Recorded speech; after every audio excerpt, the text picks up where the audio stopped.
everyone, myself Sanya Parashar from BSc BA third year और आज हम पढ़ने वाले हैं सेल। सेल के अंदर चैप्टर के अंदर हम पढ़ेंगे इसकी डिस्कवरी कैसे हुई, उसके बाद वैरायटी जिसके अंदर हम देखेंगे कि साइज के बेसिस पे, शेप के बेसिस पे और नंबर के बेसिस पे सेल को कैसे डिस्टिंग्विश किया गया है।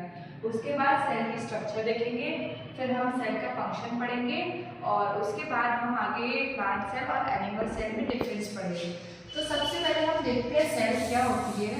सेल जो होती है वो स्ट्रक्चरल एंड फंक्शनल यूनिट होती है। क्या बोला मैंने? जो सेल होती है वो किसी भी लिविंग ऑर्गेनिज्म की basic structural and functional unit होती है। उसके बाद इसकी डिस्कवरी किसने की? इसकी डिस्कवरी रॉबर्ट हुक ने की थी 1665 में। इन्होंने क्या ऑब्जर्व किया कि एक स्लाइस ऑफ कॉफ लिया, एक प्लांट के बाग में से एक पार्ट लिया, जिसके अंदर में इन्होंने एक माइक्रोस्कोप के अंदर ऑब्जर्वेशन की कि नंबर ऑफ टाइनी कंपार्टमेंट्स होती हैं उनके अंदर। उनको ऐसे छोटे छोटे ऐसे बहुत सारे कंपार्टमेंट दिखे जो कि किसकी तरह दिख रहे थे? हनी कॉम्ब की तरह। इसी टर्म में इन्होंने दिया सेल।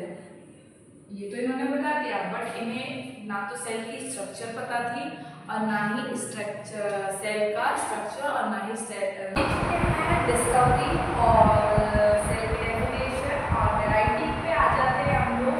तो वैरायटी में अब पहले हम देख लेते हैं कि on the basis of shape तो कैसे कैसे हो सकती है।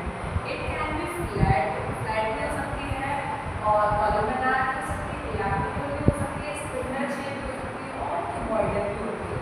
जैसे कुछ तो होती है इरेगुलर होती है, हम कह सकते हैं अमीबा,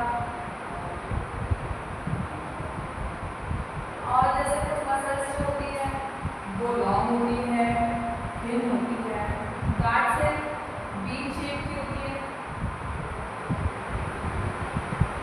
इस शेप की होती है। और नर्व सेल